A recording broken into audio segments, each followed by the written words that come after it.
Good afternoon, everyone, and you're very welcome to this panel, Student Created Learning Resources, which is part of the School of English and Creative Arts Festival of Newark.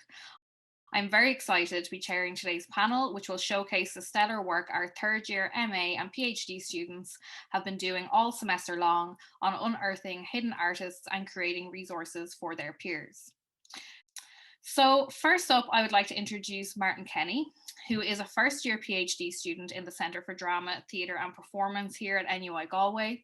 He is directing a rehearsed reading of Edward Martin's play The Heatherfield for the Festival of Newark, the details of which I will paste in the chat and you can register to attend that event. And he is here to talk to us today about developing this project, which will become a learning resource for the School of English and Creative Arts students for years to come, I hope. So over to you, Martin. Thanks so much, Ciara. I'm just going to share my screen and just to. Okay, so the title of my presentation is Reformulating Ignorance as Knowledge Through Practice as Research, a rehearsed reading of The Heatherfield. Edward Martin stands in Irish history as a figure often obscured by his contemporaries, with the half-truths and speculation they distributed about him often becoming seen as fact. Although Martin was a founding member of the Irish Literary Theatre in 1899, alongside W.B. Yeats and Lady Gregory, which would later become the Abbey Theatre, his participation in the endeavour and his funding of its first 3 years is often maligned or neglected. Writer and scholar Jerry Nolan, who has reclaimed and contributed a significant wealth of knowledge on Martin and his work, suggests this is due in part to Yeats's denigration of Martin. He concludes that Yeats's dismissal of Martin was threefold: genetic, sexual, and psychological, and elucidates that the genetic theory,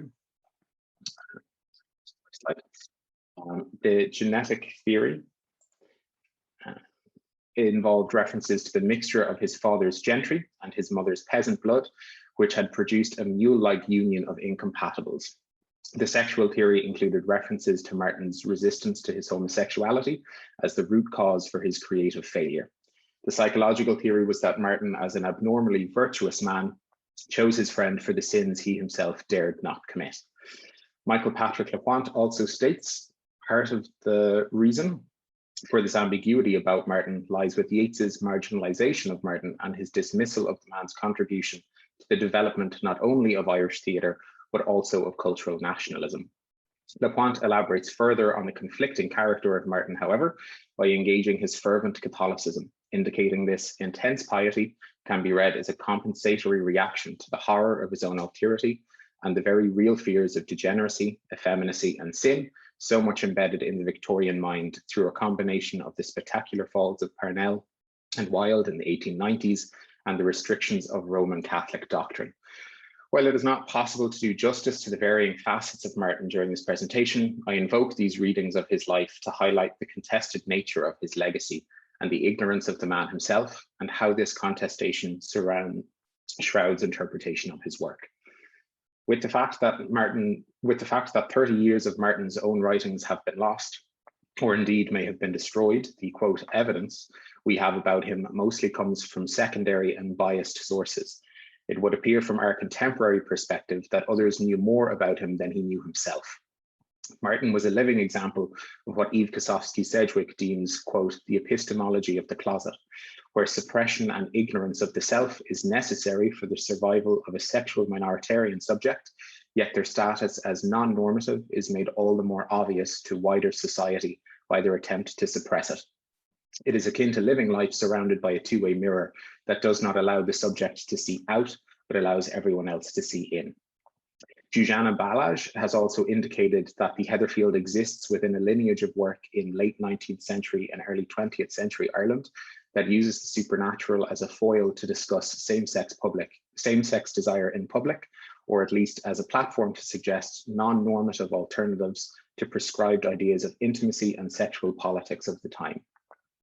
Following with this thought that Martin's life and work contained strategies for concealment as to maintain ignorance around his complex desires, how can one remain cognizant of this context, but go on to create further knowledge, or at least an awareness of the suspension of all these different aspects within the one man. In looking to the process of conducting practice as research work, as well as queer epistemologies regarding evidence and time, a methodology becomes apparent that allows for these tensions and concerns to be navigated productively.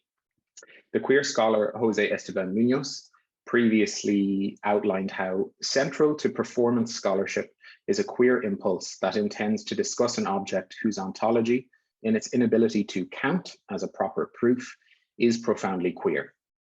Its inability to exist as proof is tied to the reality that, quote, queerness is often transmitted covertly. This has everything to do with the fact that leaving too much of a trace has often meant that the queer subject has left herself open for attack.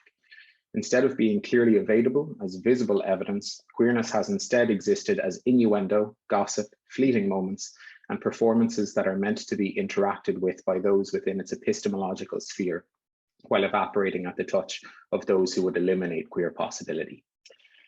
As mentioned, Martin is a man with more speculation surrounding him than fact, and as such, relying on what is determined as, quote, hard knowledge or verifiable information becomes difficult. There is a complex nuance that is unintelligible in the written word or concealed within official records. Munoz's quote is relevant here in that it suggests we turn to looking for different forms of evidence in relation to queer experiences, those ephemera that leave traces to those who might recognize them, no matter how fleeting. A similar tension exists within practice as research work, as Robin Nelson highlights that the boundary between research and researcher is thin and permeable, and that the work is driven by an inquiry that can only be answered through embodied engagement or an effective lens, like performance. Practice as research, of course, recognizes the need for, quote, hard knowledge in establishing contexts and frameworks, but expands to incorporate methods of knowledge production that appear more ephemeral and subjective, considering them as legitimate epistemologies. It therefore opens up avenues by which we might consider queer ephemera as more tangible in the way Munoz has outlined. Alison Campbell and Stephen Farrier, in fact, recognize PAR as an innately queer method of knowledge production itself, as it makes messiness and the blurring of boundaries productive. Attempting to distill queer experience through the lens of hard knowledge maintains the hierarchy of knowledge production within academia and continues the practice of, quote, occluding the queer and the non-normative in an effort to tidy up hypotheses and conform to hegemonic forms of rigor. Therefore, practice as research can add to the field while raising questions about the functioning and ideological biases of the academy. In undertaking a practice as research rehearsed reading of the Heatherfield, I was interested in looking at the Heatherfield through this messy lens, one with an inherent sensitivity to the traces Munoz mentions, which might allow them to become archives of queer experience, as Campbell and Farrier outline. This allows us to give equal weight to both what is said and felt, what is told and what is implied, and as such, investigate how this arena for doublethink informs our perceptions of Martin as a figure of queer knowledge production. All of these considerations point to how the perceived ignorance, as outlined earlier by Sedgwick, can in fact be reformulated as coded transmitters of queer desire and become sites of intricate knowledge production in the contemporary moment. The ambiguities of Martin's text begin just there with the words on the page, but are reinforced through embodied performance. Lepointe indicates Martin's writing is chiefly marked by the sexually repressive streak within Catholicism, masculinist nationalism's own home sociality, and the revival's fascination with hypermasculine heroes, and this intermingles with the formidable psychological mechanisms of denial, shame, and projection operating within Martin himself. This influence then creates this idea of passion held in check, apparent throughout the Heatherfield, and, quote, accounts for the indirection, the coded subtexts, and the layers of sexual suggestion within many scenes. While this is evident within the dialogue of the play, with most characters stopping just short of declarative outbursts, veiled meanings are more often hidden behind gestures. Stage directions indicate long stares and glances to suggest something not said, with Lepointe suggesting this is indicative of the intense emotional barriers between the performers within their roles. While the play is also full of philosophical diatribes that speak around a subject rather than to it, it is interesting the majority of the dual meanings conveyed in the play happen through gestures, active bodily acts of concealment. This relates back to Munoz's point that queerness has existed as innuendo, gossip, fleeting moments, and performances that are meant to be interacted with by those within its epistemological sphere. These gestures might mean something to the intended person, but nothing to someone on the periphery looking in. And this would be true of an audience as well. This silence might be well rehearsed and recognized within its ranks, acting as a means of transmission of queer knowledge and experience beyond the stage. Whether this was an active strategy used by Martin or not, the ability for Practice's research work to incorporate Munoz's fleeting moments as sites of knowledge expands our interpretations of Martin's work. Indeed, with our own rehearsed reading taking place over the video conferencing software Zoom, these emotional barriers become all the more palpable. You can see all of the actors together on a single screen, yet they are separated across physical locations. It reinforces the idea that Martin's characters are all alone together. They occupy the same space, but something stops their physical connection, with communication of certain information only possible through shared knowledge networks. In mentioning a shared knowledge network, it is important to turn to the eponymous Heatherfield of the play to consider how this might be interpreted through Munoz's lens and explored through Practice's research.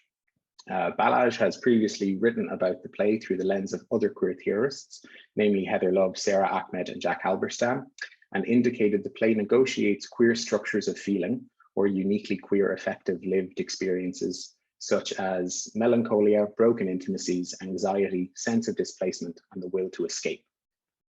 I would concur that the Heatherfield itself is representative of all these queer structures, but would add the structure of queer temporality to this list, with how the field disturbs the flow of time. The field exerts such a significant pull on Carden, the main character, that when he ultimately loses it, he is mentally propelled back 10 years to before his, quote, fatal mistake of marrying his wife, Grace. The flow and progress of teleological time is fractured and irreparable. And while what happens to Carden is viewed as a great tragedy by most, Carden is joyous at being set free from the strictures of heteronormative society. Relating back to Munoz's claim, the Heatherfield here acts as a, quote, performance that is meant to be interacted with by those within its epistemological sphere, meaning since Carden recognized the potential of the field, he has reaped its rewards, whereas the others do not, as they were determined to, quote, eliminate queer possibility. The play presents an interesting template for the ways in which queer subjectivities might engage with the past in more productive ways in order to inform and change the present and future, in what we might even call a joyous haunting. There is an interesting correlation then that becomes apparent in how Edward Martin's legacy now has become this queer archive of feeling, similar to how the Heatherfield is for the characters of the play. The eponymous Heatherfield, Martin's wider work and his legacy serve as portals to transport characters, actors, and audiences to another plane where success and freedom are self-determined and not referential to heteronormative and heterosexist society. The reframing of the Heatherfield through this queer ephemeral lens produces a site by which new interpretations of the play and Martin himself might be considered. Staging the Heatherfield now allows for a different kind of engagement with history and time, and how queer theories might be engaged through Practice's research work. Histories of silences, erasures, and oppression cannot be expressed in teleological time frameworks as a linear narrative cannot be made of them.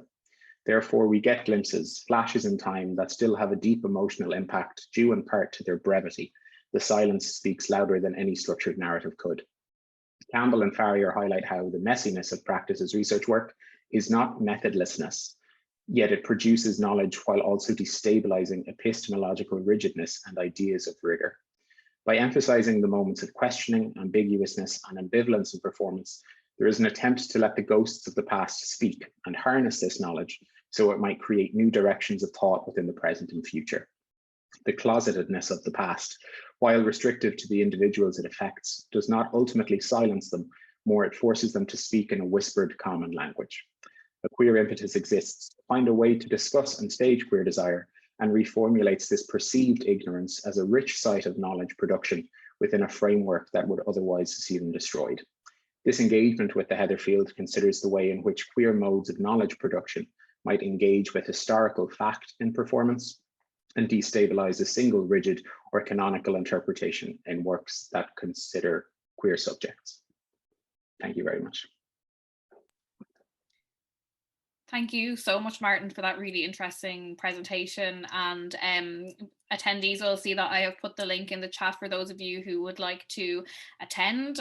Martin's very carefully directed version of the Heatherfield, and I think it'll be fascinating for us to have the option of hearing you speak on that, and then also being able to kind of engage with that in practice as well. So thank you so much, Martin, for that. Next up then, we have Orla Mooney, who is an MA student in the school. She has been examining the Abbey Theatre's touring record, creating a statistical analysis of her findings. She's going to present here today, but she's also going to follow that up with a PDF document, which will be available after the webinar through our website and circulated to registered attendees over the next few days. So without further ado, I will hand it over to you, Orla. Thank you, Ciara. I'll just share my screen now. Okay. So in his book, The Politics of Irish Drama, Plays and Context from Búsca to Friel, Nicholas Green writes that Irish drama is outward directed, created as much to be viewed from outside as from inside Ireland. When I set out to begin research as part of the Festival of New Work, I had this outward reach of Irish theatre in mind with regard to the establishment of a canon. This is an area that is well covered in scholarship, with publications by Green, Patrick Lonergan, and Declan Cuthard, both addressing the topic broadly and with specific reference to certain playwrights. Deirdre McFeely also has written about Diane Búsca in a frame which is important to this project. She uses the term politics of reception in her consideration of Búsca's reputation abroad, and remarks interestingly that the Colleen Bawn, which is shown to have been claimed by Dubliners as a long-awaited national drama in Ireland, was first performed in New York. This brief glimpse into the scholarship illustrates the hypothesis I formed at the outset of my research. The drama that Ireland exports largely becomes what is regarded as canonical. Throughout my investigation, this expectation was reaffirmed, and the research has demonstrated that the literature and theatre that nations export play a key role in defining the canon.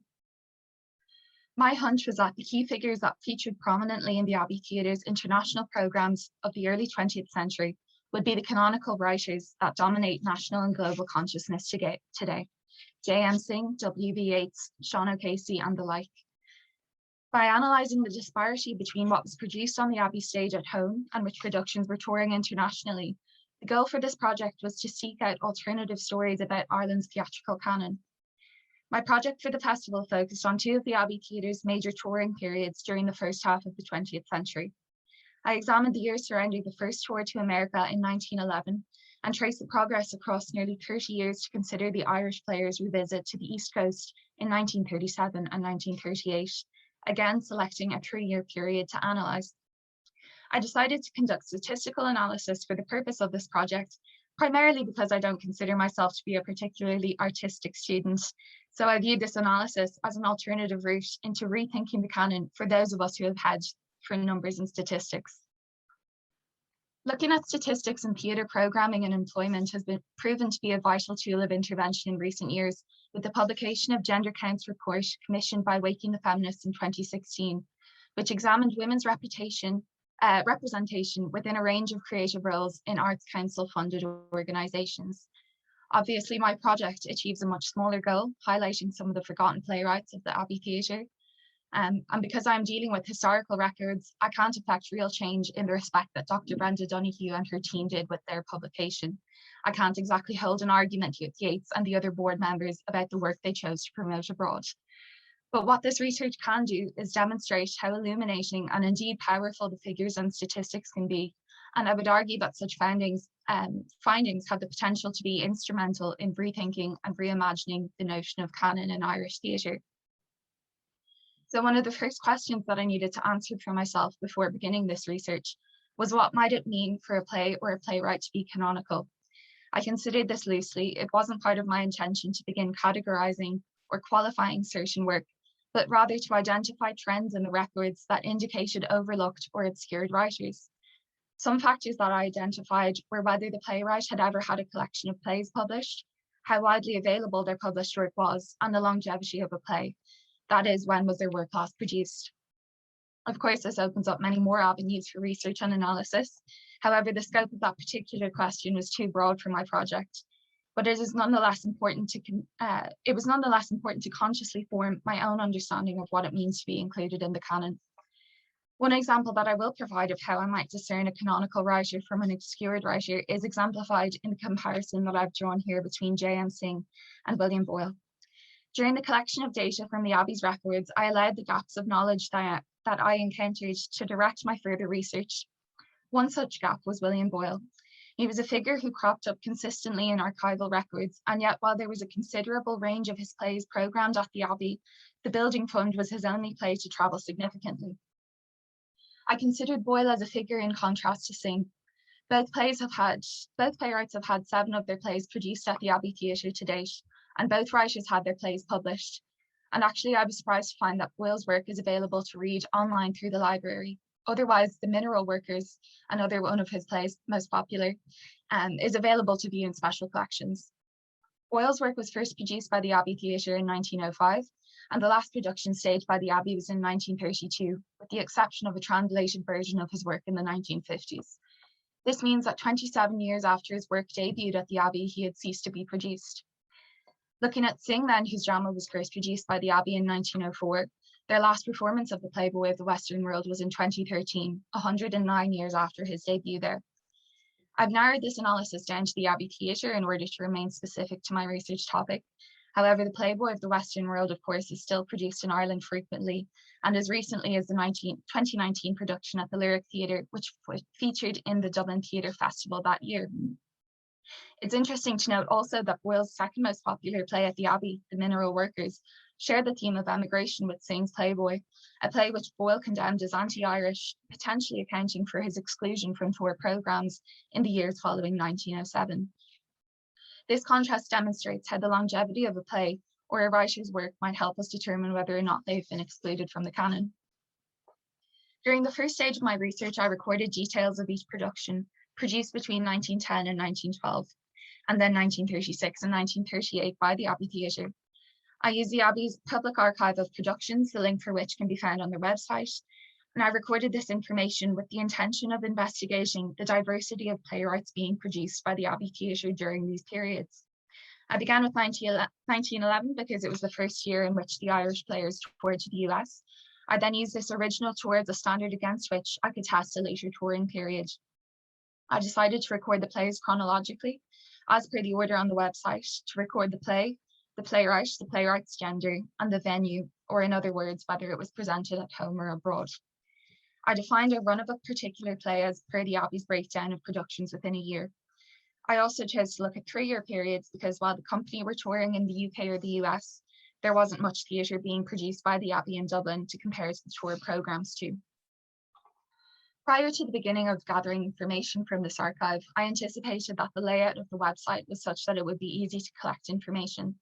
The exercise, however, was certainly more time-consuming than I had anticipated, but this actually confirmed the need for a project like mine, which makes it easier to draw comparisons and to analyse the frequency of a production by a particular playwright. At the outset of this project, I expected to find evidence of gender bias with regard to the playwrights whose work toured abroad. Unfortunately, during the earlier period, there weren't many female playwrights being produced by the Abbey Theatre at all, apart from Lady Gregory, either in Dublin or internationally. Between 1910 and 1912, there were 26 different male playwrights produced, and just 3 female playwrights, one of which was Lady Gregory. That's just over 10% of female authors and about 90% male. The records from 1936 to 1938 are similarly dismal in this regard, with just 5 female playwrights having their work staged compared to 34 male playwrights. Barely an improvement on the earlier period, but just over 12 female authors and 87% male. Within the earlier period, Lady Gregory's plays were the only female-authored work to tour abroad, with the exception of a single production of Joanna Redmond's Falsely True in New York in December of 1911. Eva Gore Booth's Unseen Kings, The Enchantment of Cuchulainn, was produced on the Abbey stage in 1912. It had 4 performances and was never again revived at the Abbey. More than 2/3 of the female-authored productions during 1936 and 1938 were plays written by Lady Gregory. The only other female playwright during this period were Theresa Deevy, Maura Malloy, Maeve O'Callaghan, and Mary Rynne. Of these authors, only Deevy's work travelled abroad, and this fact alone seems to confirm my suggestion that the work that was exported during this period defines the canon, as after Lady Gregory, Davy is possibly the first name to come to mind when reflecting on the Abbey's mid-century female playwrights. My examination of female authors' work abroad then was mainly limited to that of Lady Gregory, and the data I collected indicated that a vast range of her plays provided the basis for the Abbey's programme at home during the earlier period, with her drama accounting for 30% of the production staged. By comparison, J.M. Singh's plays made up just under 10% of the Abbey's programme at home, and yet only 60% of Lady Gregory's plays that were staged during this time travelled abroad, while all of Singh's titles featured in international tours. Another comparison illuminates further bias towards male authors. Between 1910 and 1912, 49% of the productions on tour were plays by Lady Gregory, while 19% were plays by Singh.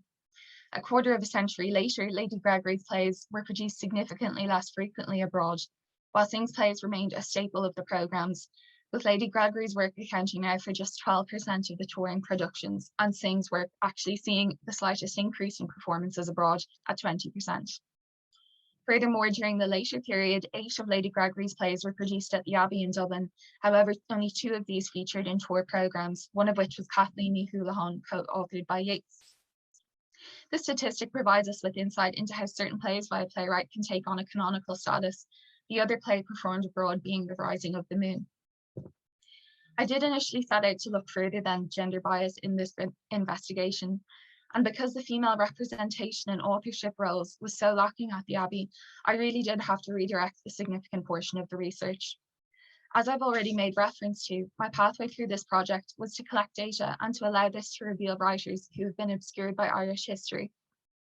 One such writer is George Shiels. From 1936 to 1938, the Abbey produced 9 of his plays.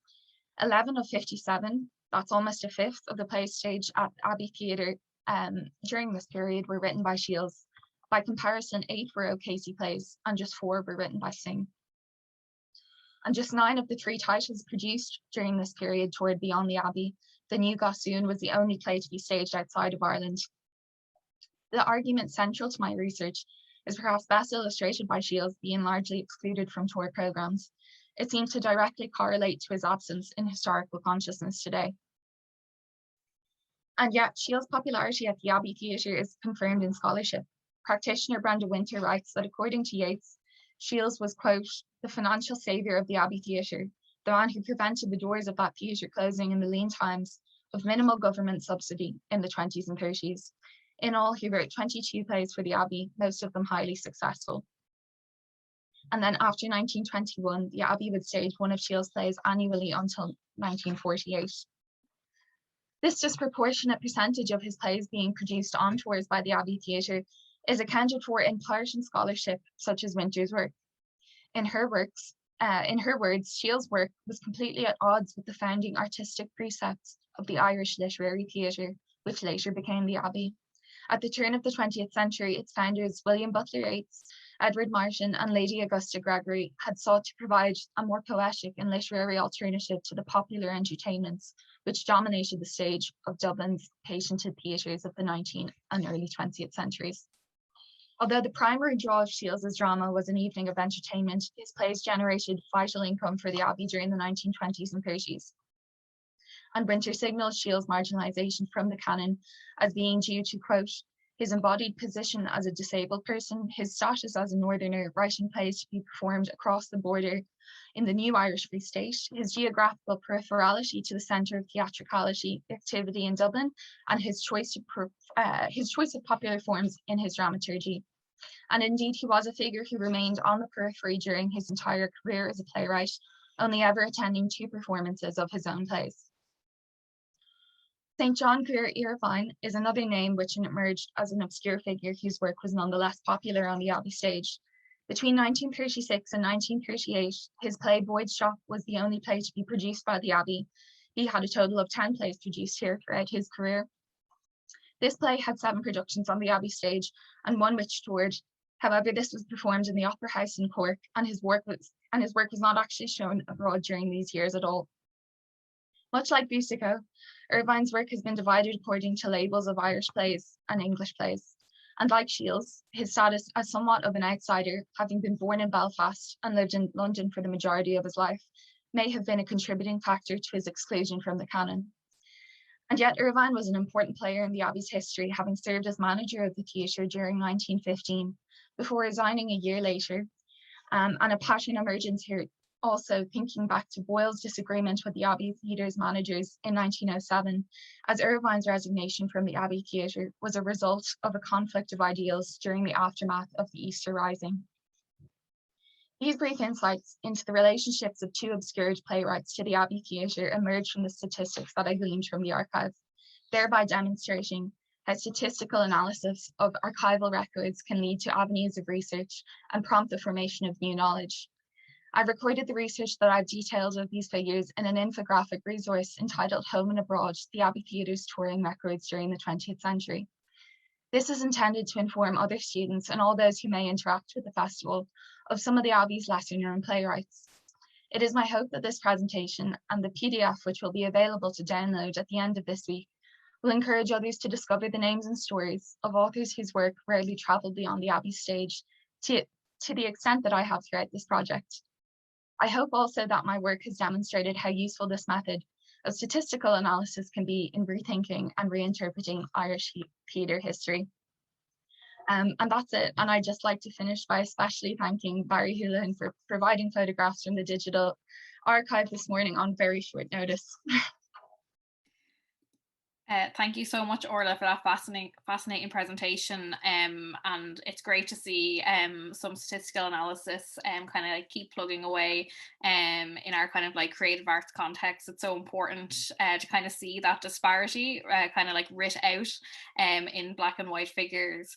And it's such a comprehensive piece of research. I'm really looking forward to getting my hands on the PDF, which, as I said, will be available through our website at the end of the week.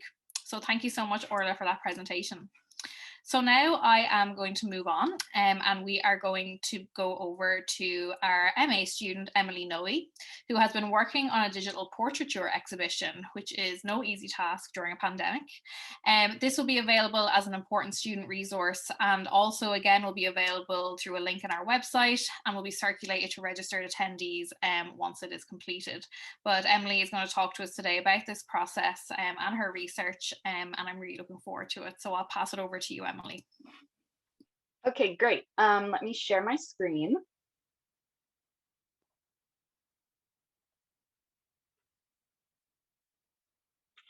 Okay, so my exhibition is called About a Face, Exhibition of Irish Portraiture. The concept for this project was creating a curatorial exhibition of Irish portraiture.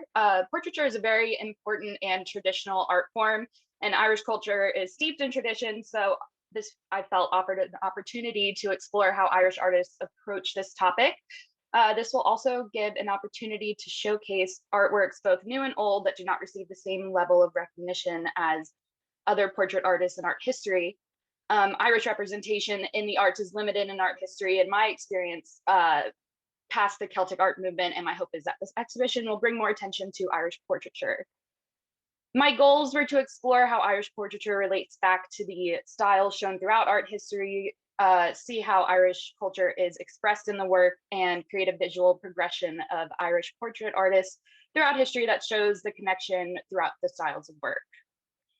So the artwork itself will be from the NUI Galway University art collection. I had considered using pieces that were not limited to the collection, but the collection was the original inspiration for this project, and it has quite a range of portraiture, so I felt that it would be enough rich content and offer opportunities to speak with the curator of the art collection that would really benefit me in the end. The variety of work selected demonstrates the diversity within portraiture while still referencing back to the foundations of the art and the stylistic choices that allow the work to be seen as expressing Irishness.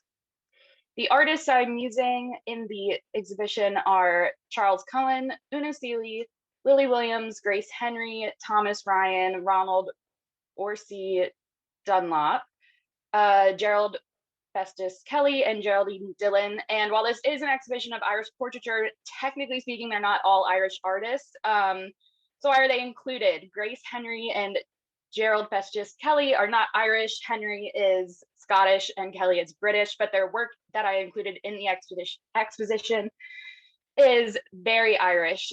Grace Henry created work that was inspired by the landscapes and the people of Achill Island. So all of her work throughout her career is very Irish. And then the painting that is included in this exhibition is of Lady Augusta Gregory by Kelly. And she is very important in the Irish literary history. So I felt worth including.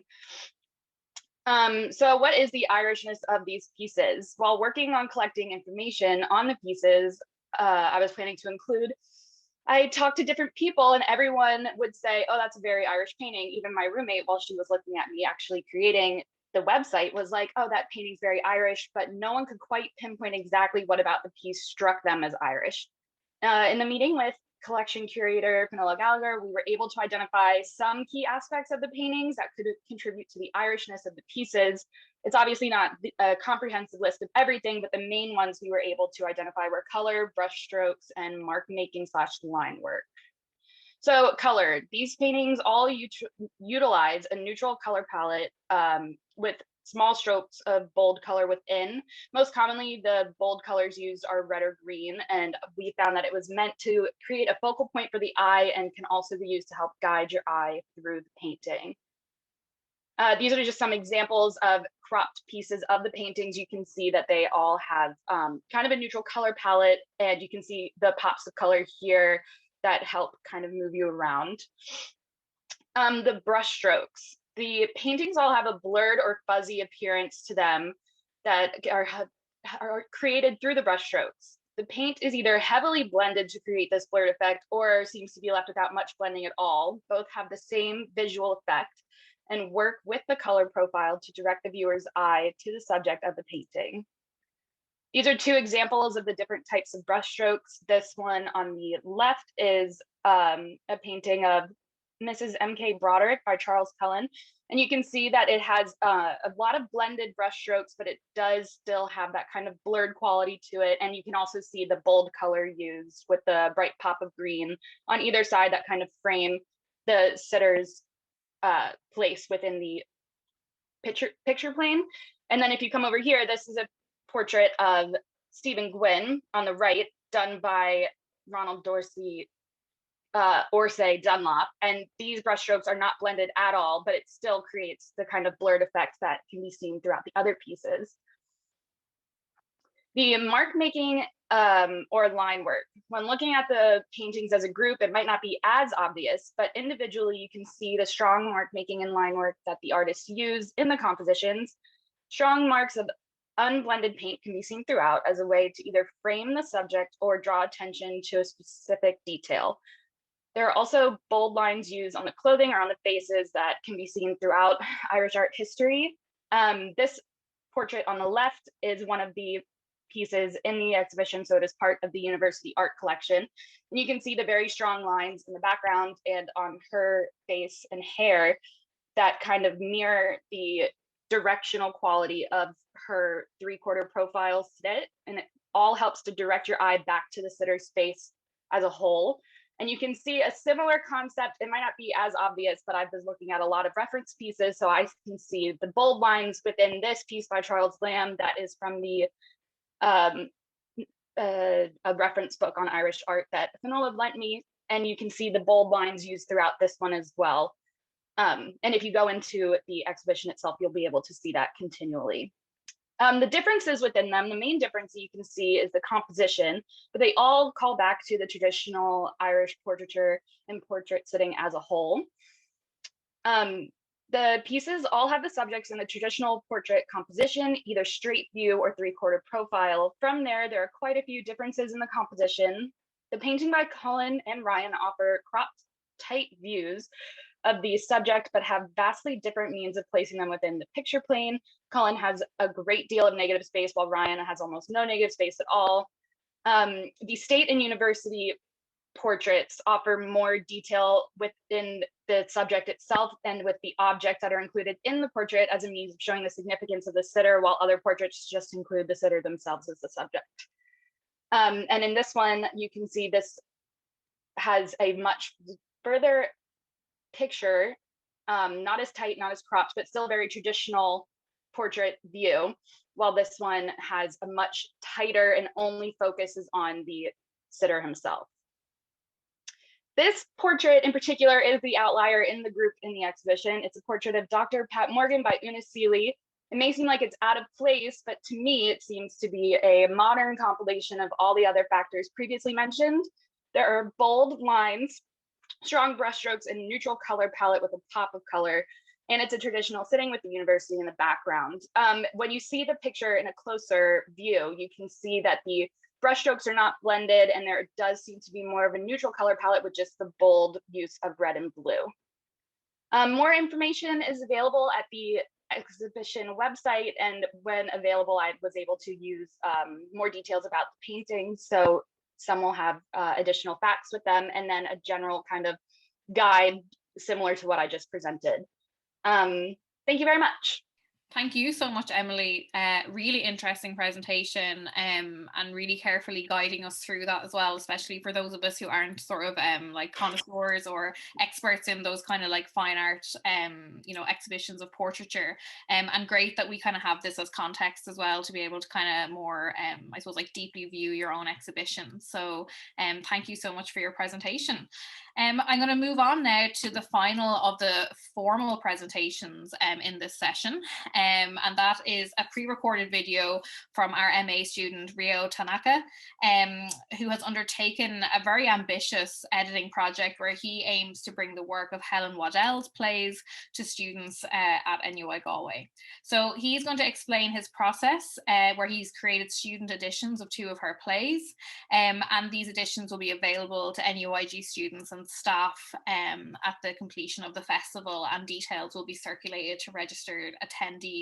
And Ryo is here to be able to answer any questions as well. So Ciara, we might cue up Ryo's video when you're ready.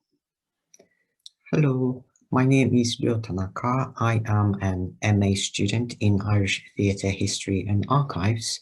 Today I would like to talk about creating digital student editions of Helen Waddell's The Spoiled Buddha and The Abbé Prévost. This presentation has 2 parts. In the first part, I will introduce the playwright Helen Waddell. I will talk about who she was, what she wrote, and why I chose Helen Waddell for my project. In the next part, I will explain the process of digitizing scripts.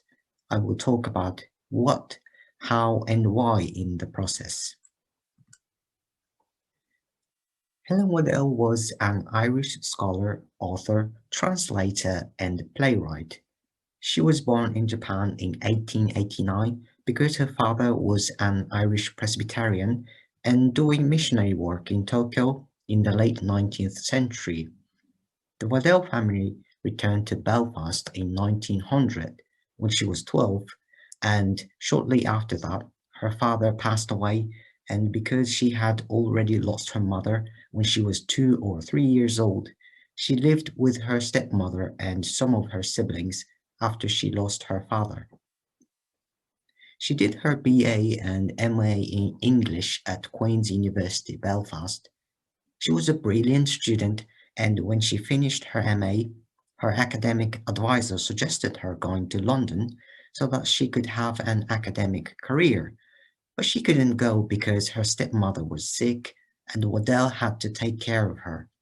So she stayed in Belfast for 8 years until her stepmother passed away in 1920. She began her PhD in Oxford when she was 31 years old, and subsequently she went to Paris to do research on medieval Latin lyrics. Her book, The Wandering Scholars, are based on the research, and it became bestseller in 1927. She also wrote a novel, Peter Abelard, which was about the romance between the medieval French theologian Abelard and his pupil, Eloise. The novel also turned out to be a great success in 1933. Her first play, The Spoiled Buddha, was produced by the Ulster Literary Theatre at the Grand Opera House in 1915 and published in 1919. The play is about the Buddha, and about Binzulu, who was his favorite disciple and who might have become even as the Buddha, only that he saw a woman passing by and desired her beauty and so fell from grace. This prologue is spoken by a Buddhist priest. As you can tell from the prologue, the play is not set in Ireland but in Japan and uses Buddhist imagery. So not many Belfast audiences enjoyed the play in 1915. According to the reviewer of the Belfast newsletter, Waddell appears to have taken it for granted that the average theatre-goer, whom the playwright must always have in his or her mind's eye, is conversant with the mysteries and metaphysical subtleties of the Buddhist religion. Waddell's second play, The Abbé Prévost, was published first in 1933 and then produced by the Croydon Repertory Theatre in London in 1935. The play was inspired by the novel Manon Lescaut, which was written by the Abbé himself in 1731. The play tells a story of the Abbé and his lover, Lenki, and how he nearly brings ruin upon himself because of his blind love for Lenki. The play received a negative review from the Times, which reported that the play tells us very little about the Abbé. It altogether fails to establish his passion. So both of Waddell's plays were not successful, and as far as I know, her two plays have not been reproduced. Helen Waddell is almost forgotten in Irish theatre history. You may wonder why I chose Waddell for my project, because her plays are not set in Ireland, but I think that is why I chose her, to ask questions about what Irish drama is and what Irishness is. Another reason is that I find her plays have strong relevance to Ireland's historical and ongoing feminist movements. Her plays are concerned with gender inequality and misogyny, which many Irish women, including Waddell herself, have experienced in society. And if you think about the theme of this festival, Waddell is one of the Irish women who we should cast a spotlight on. So, what did I do to cast a spotlight on her? In my project, I digitized her plays that are not easily accessible to NUIG students because of the limited availability of published editions. My goal was to publish accessible and readable scripts of her plays so that students can use them in class and research. I also wrote commentaries and biography of the author and found some archival materials that may help you understand more about the plays. The first step was transcribing scripts using Microsoft Word. Script 1 is the original published script of The Spoiled Buddha. I transcribed this and created script 2, which is quite similar to the first one.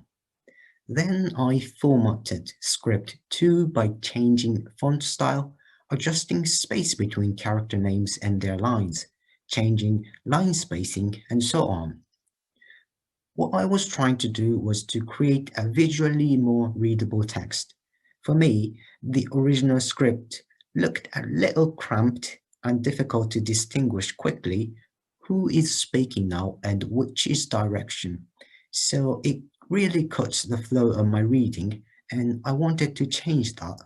The result is script 3, which I hope you find it easier to read. After I finished transcribing and formatting, I started to write comments, which was a really difficult and time-consuming process. I kept asking myself, what should be included and what should be left out? The answer depends on who your target readers are, and my target readers are NUIG students. So when I was doing The Spoiled Buddha, I was asking, What do they know about Japan and Buddhism? And why do I need to explain some terms in historical context? For the Abbé Prévost, a question was, what do they know about the Abbé himself? The play also includes many quotations from other plays, such as Shakespeare and John Dryden's. So I wondered if I needed to explain them. If so, why? These questions helped me to decide what kind of comments I should write. Waddell's play can be analyzed from many perspectives. As I mentioned before, they are about gender inequality. If you look at Waddell's backgrounds, they are also about interculturalism. You can also explore intertextuality of the Abbé Prévost, if that's what you are interested. So I try to include as much information as possible in the commentaries so that readers can follow their interests. Besides recreating the script, I wanted to include something from the original productions of the plays in my digital editions.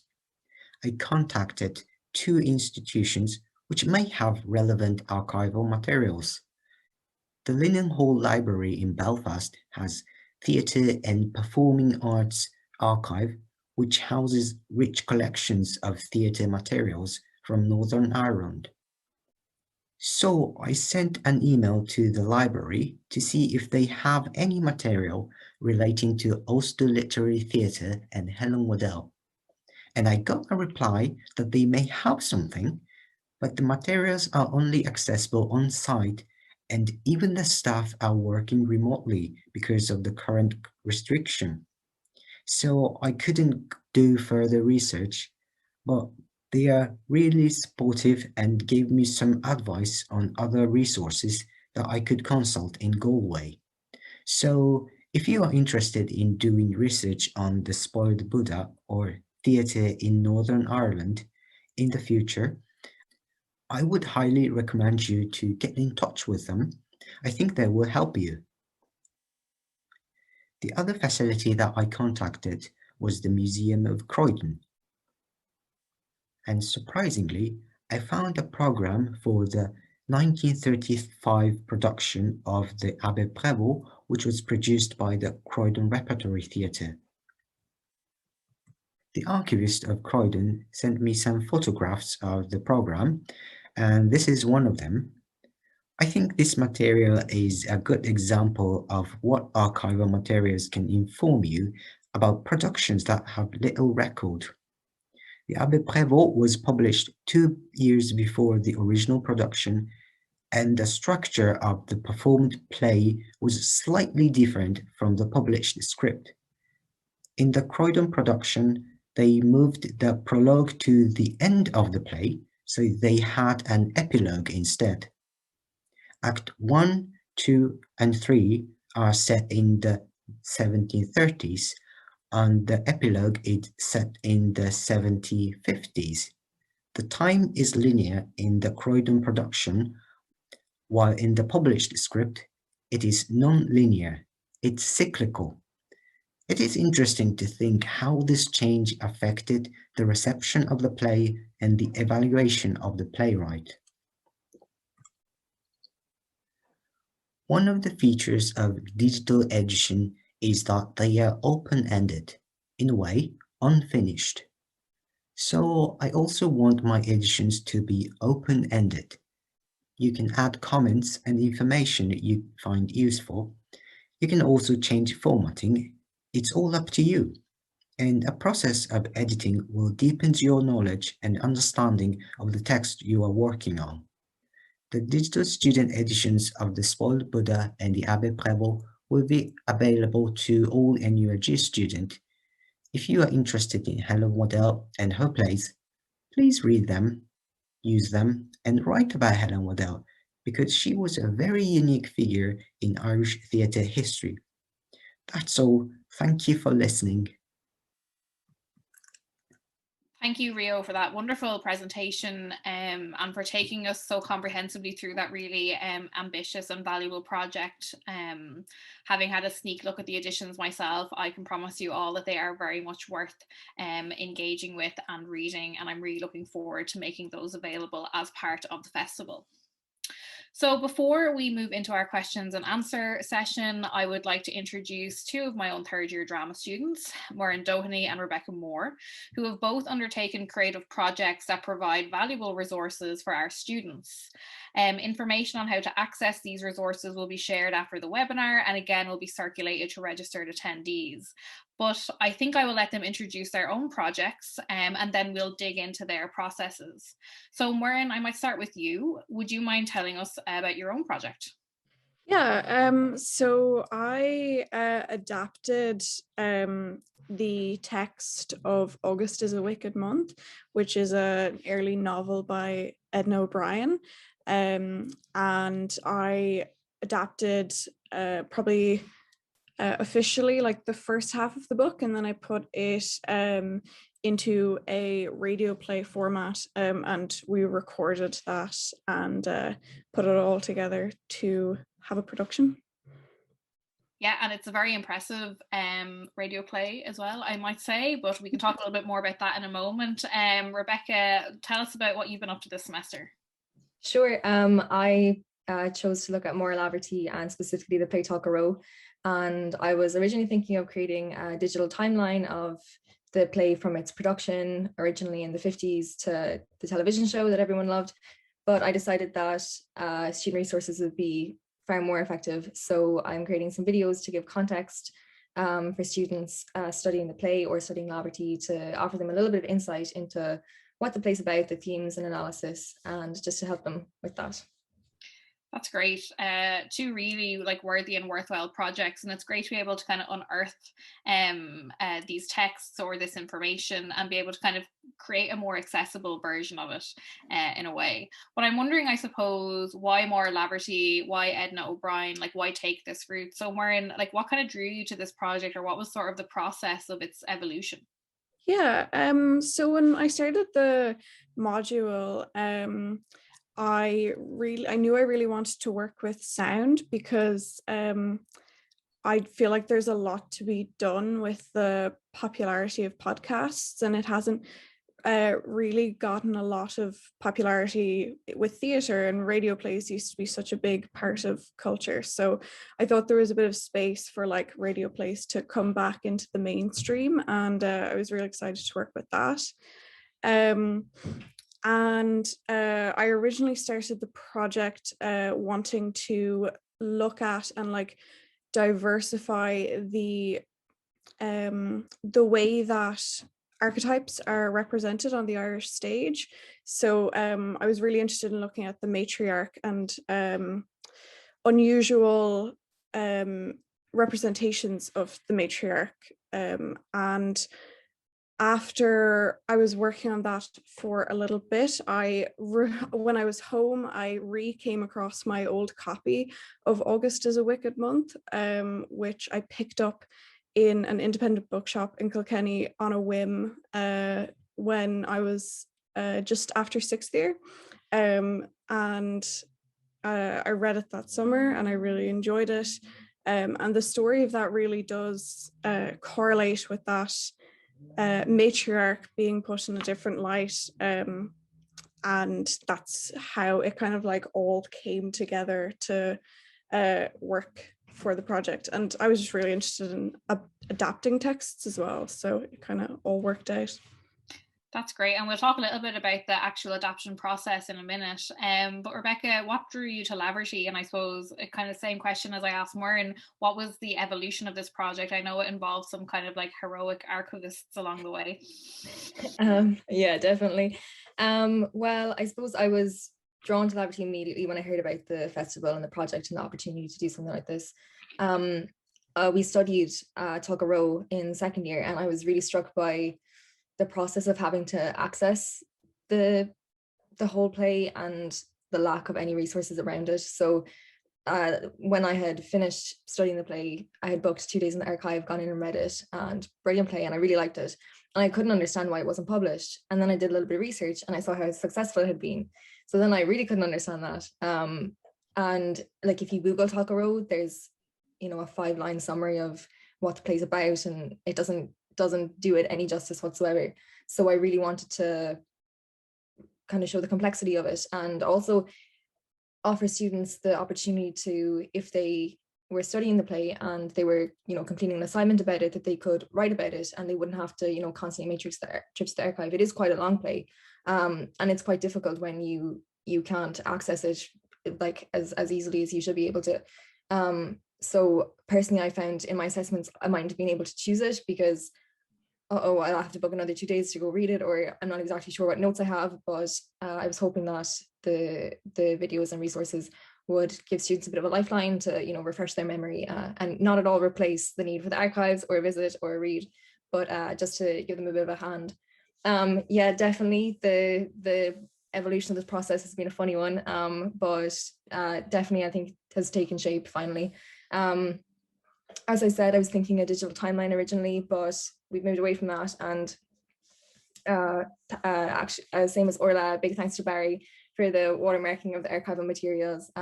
It's come a long way, and I've 3 different videos. So one is looking at Moira Laverty, her life, context, and legacy.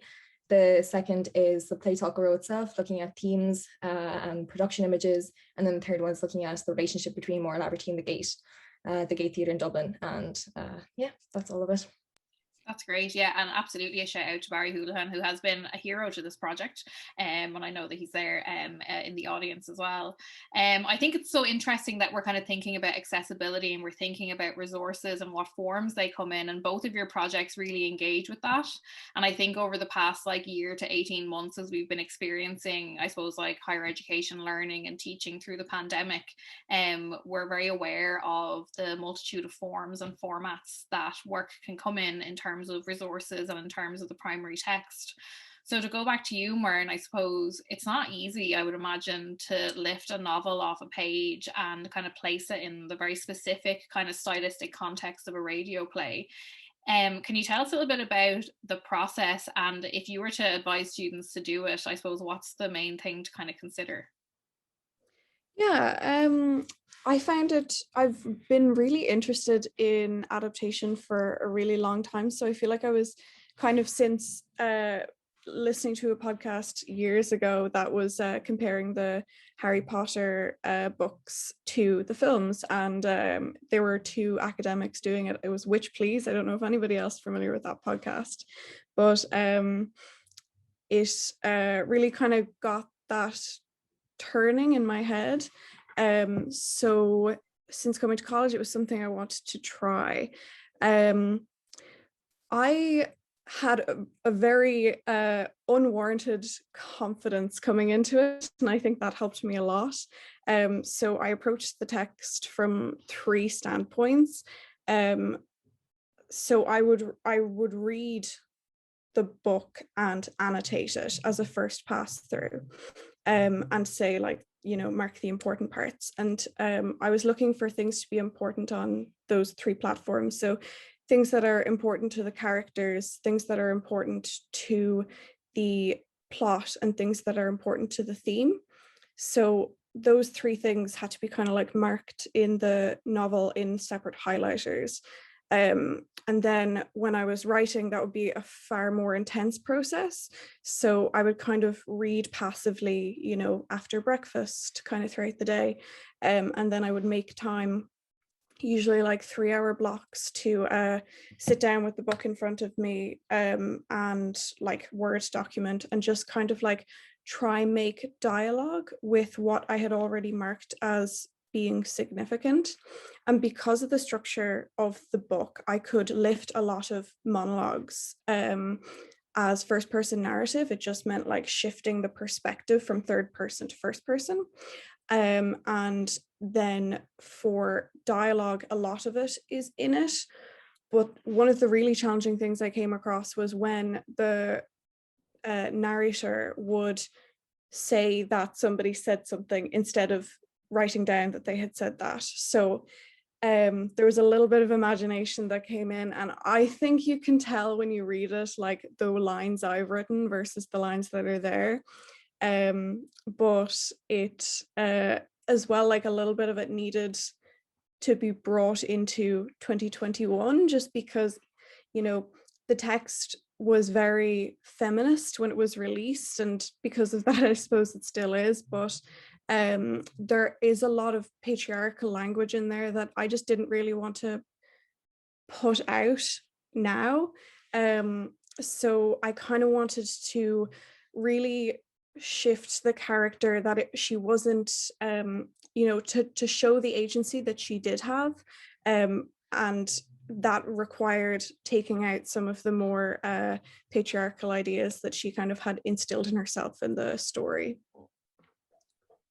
That's really fascinating to kind of consider how we can kind of like re-represent things when we take on that authorship. And I suppose it's interesting to kind of reflect on a novel, which is, you know, oftentimes single authored, but we know that theatre and performance, even if it's a single authored play text, actually has a multitude of authors, from the director, from the designers, the audience themselves can often kind of co-create a meaning and an experience there. So in, I suppose, you kind of like placing yourself into the text is sort of, I suppose, like moving it from that sort of like novelistic pursuit into the performative, which is really fascinating. And again, I don't think the ambition was ill-placed. I think it's obviously resulted in a really fascinating and worthwhile project.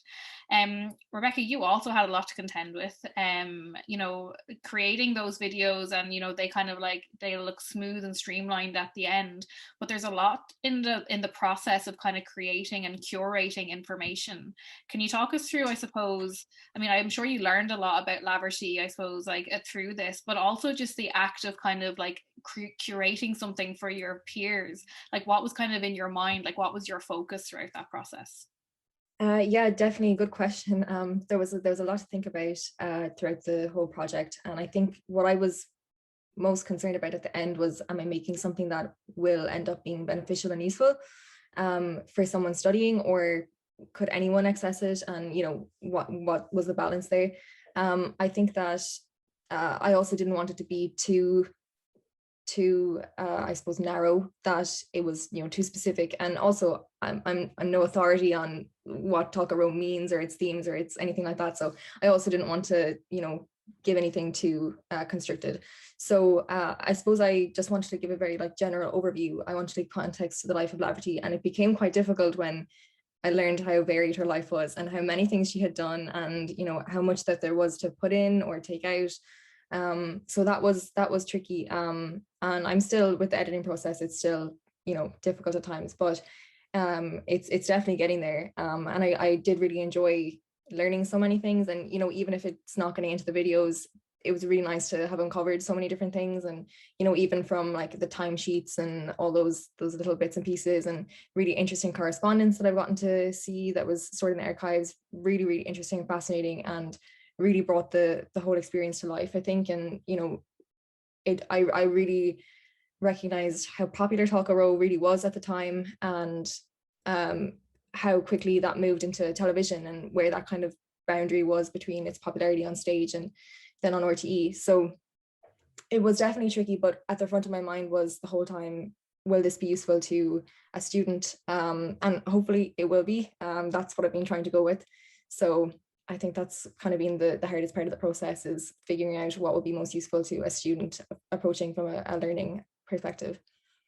And I'll stay with you just for a minute, Rebecca, and we'll finish up sort of on the conversational element and allow for some questions to come in. But I'm wondering, and I'll come to you in a moment, Muireann, like, how do you see students, I suppose, interacting with the resources that you've created, you know, over the next couple of years?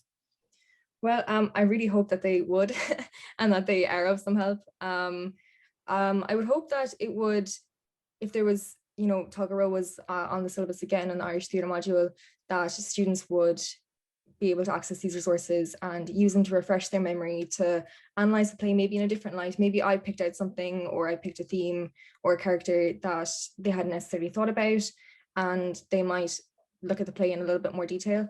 I would really hope that they would help, or that even not even the plays or the videos I've made directly by Tulka Rowe, but the videos I've made about Moira Laverty, that they would encourage them to do a little bit more reading, read some of her books, maybe even look at some of the other work that she's done in her broadcasting, and that they would help even in those aspects and encourage people to look at more of her work apart from Tulka Rowe. That's great, thanks. And I think, we create as teachers, so many resources for students, but I actually think that having students create resources for each other gives a sort of a different perspective and can sort of maybe like connect, I suppose, to what's accessible and what's not even, better than we can. So I am sure that they will be well used. And sort of the same question to you, Muireann. I know that the process actually that you've engaged in terms of creating the adaptation is valuable in itself. But I suppose, how would you kind of see students in the future kind of using your work, either its process or its end result? Yeah, I think that I would most like for people to enjoy the production that's been made, and also hopefully encourage people to look, study their bookshelves and look at potential for adaptations in their work and in taking unique forms of things. We have a great collection of plays in the Irish canon, but there's a lot of space for uncovering things that have been kind of left behind. And even though Edna O'Brien is a very famous author, this novel is very niche, I suppose. I was very lucky I even came across it. So I think if people can kind of learn from the adaptation process, I suppose, and kind of feel confident or able to undertake that, and it means that we as drama students can take the texts that we're studying in English and Irish, as many of us do, and not have to leave them sit on the bookshelf or leave them be, but actively integrate them into our work. And I think there's great potential for that. That's brilliant. Thank you so much, both of you, for sharing the details of your projects. And I'm really excited to be able to kind of share them more widely as we kind of move through the festival. But now I'm going to invite our other panelists to join us here in the gallery view. And I'll also invite our attendees, if they would like to submit a question to any of our panelists, that you can do so by typing it into the chat box. But I might just sort of, I'll give Muireann and Rebecca a little bit of a break, first of all. Thank you so much for finishing that so interestingly. But I want to, I suppose, come back to some of the considerations that we've seen through the various presentations. So I have been writing my notes here to myself, as I always do. But I have all these questions, I suppose, that are kind of posed and answered by a lot of your projects. What is hidden in terms of creating, the canon or canonicity in terms of the Irish tradition? What are the alternative stories, and what is the reason maybe for their obfuscation? Why are they hidden? What are the kind of politics and social contexts around those? Something that comes up quite a lot is these sort of questions of Irishness. What makes it so? And I know that, I've taught many of you, and these are questions that we kind of encounter all of the time in our own modules and in our own considerations. And I've also had to write heroic archivists, but the work of moving through archives, being facilitated, and especially in a pandemic context, I suppose is so vital and so important. So I might just kind of pose a general question to the group, and anyone can kind of feel free to pop their mic on and answer or not. But I'm wondering, now that you're at the kind of completion or at the near completion point of these projects, how has the work or the research that you've engaged in changed maybe the wider viewpoint that you might have of the Irish theatre canon? I know that's kind of a big question, but I'm wondering if anyone is sort of brave enough to tackle it. No pressure. I'll jump in. Why not? I think what's been really interesting about it is there's kind of always that sense of there's always a year one. There's always like thinking about the foundation of something, and then kind of this like teleological straight line of time from, and then it became this, and then it became this thing. But kind of within every iteration or every period, there are multiple foundations within that. And it is kind of dependent on wider context about who gets championed and who becomes the symbol or an idol of a particular time. And just even kind of like looking to Edward Martin, in that like the Heatherfield was one of the first plays that opened the Irish Literary Theatre along with the Countess Kathleen in 1899, which then became the Abbey Theatre. But it's not a play that I discovered until I started my PhD research, and it came up. And then also the fact that Edward Martin was also the first president of Sinn Féin and things like this, that he's a really like intricate character, but that so much of the information around him is based on what other people have said about him. And I referred in the paper to about how 30 years of his own private writing had disappeared, in that he gave 30 years of his private writing to the Carmelite order of nuns to keep safe. But after his official biography was written in 1930, those papers were lost.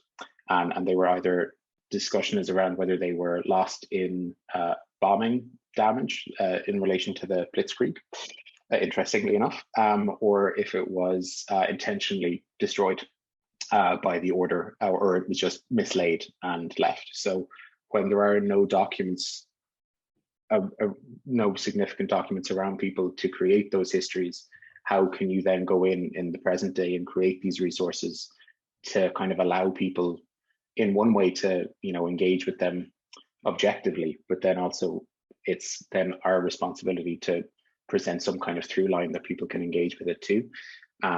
Yeah, so kind of, it's just made me very aware of that kind of question everything, I suppose. Already doing a PhD, I'm doing that, but you know, just even more so. But yeah, kind of take nothing for granted, check the sources and see what is said, I suppose. Yeah.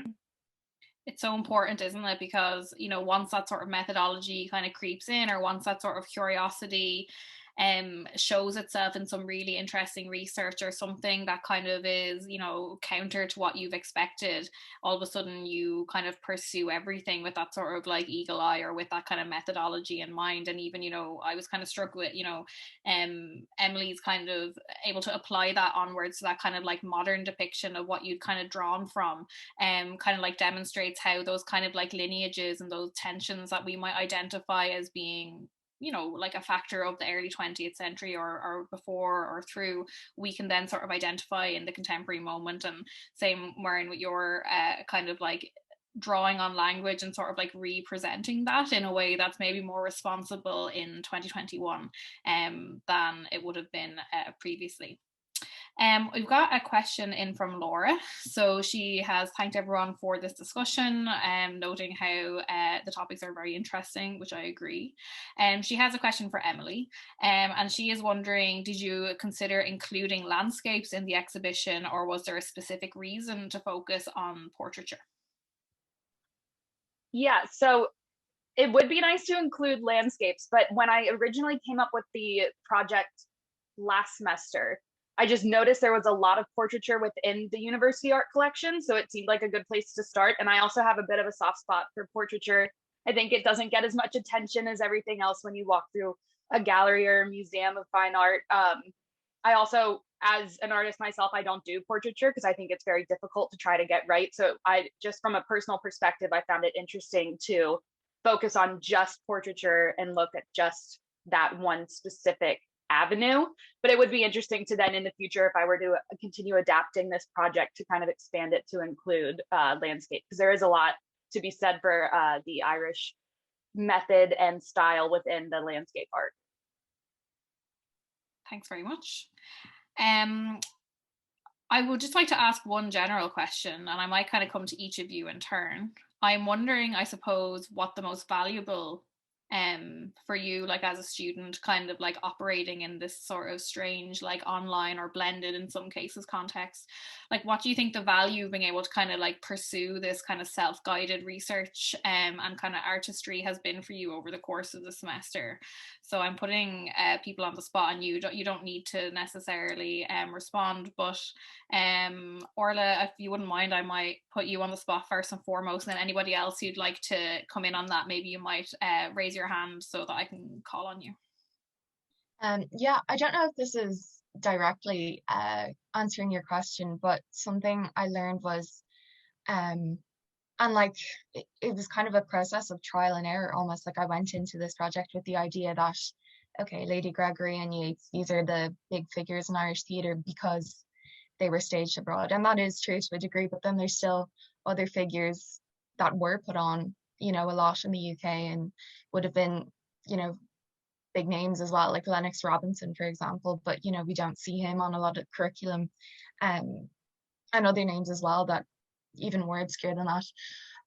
So I think like learning myself that yeah, it is trial and error and trying out, and then maybe I'm wrong, but that's okay.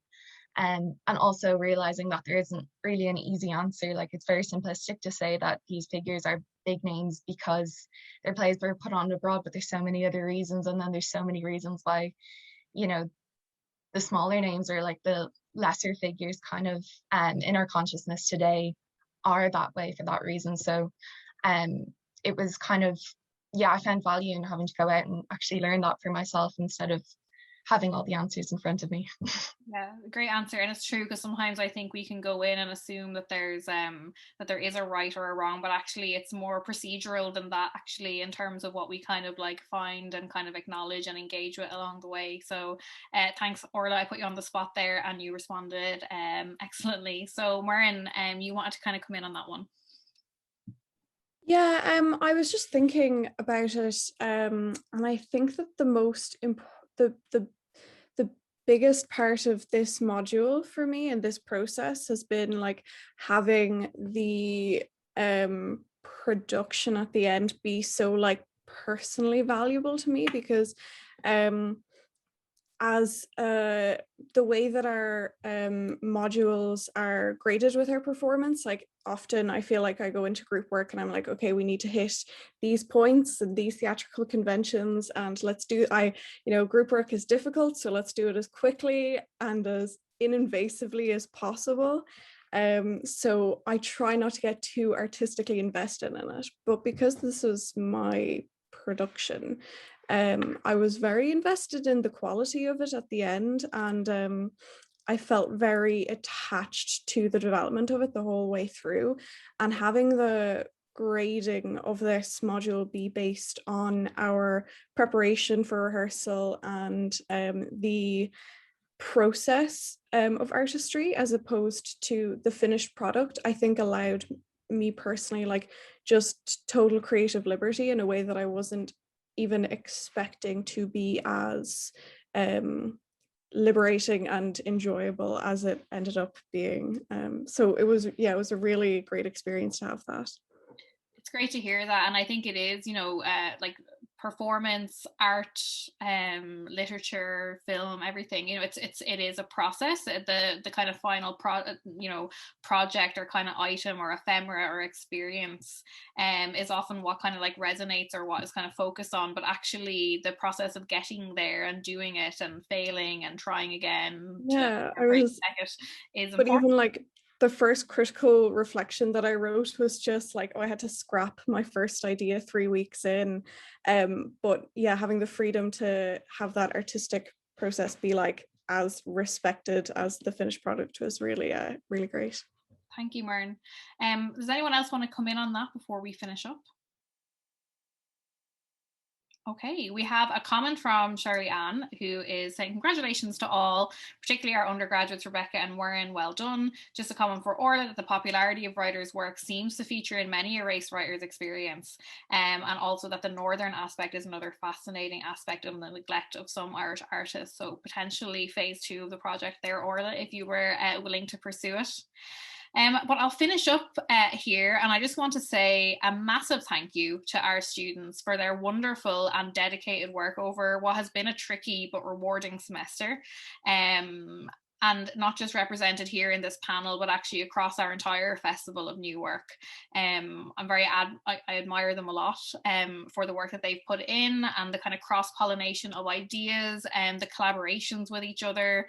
And I can promise you that you're going to have an entertaining and invigorating and creative and inspiring couple of weeks looking and engaging with these projects. So thank you so much, Muireann, Rebecca, Martin, Orla, Rio, and Emily, for your time in kind of talking us through your projects today. And thank you to our attendees as well. So we might release the attendees now, and I'll actually hold on to our panelists just for a few moments, just so we can have a little chat afterwards. But thank you all for your time, and thanks to all of you who attended and listened today.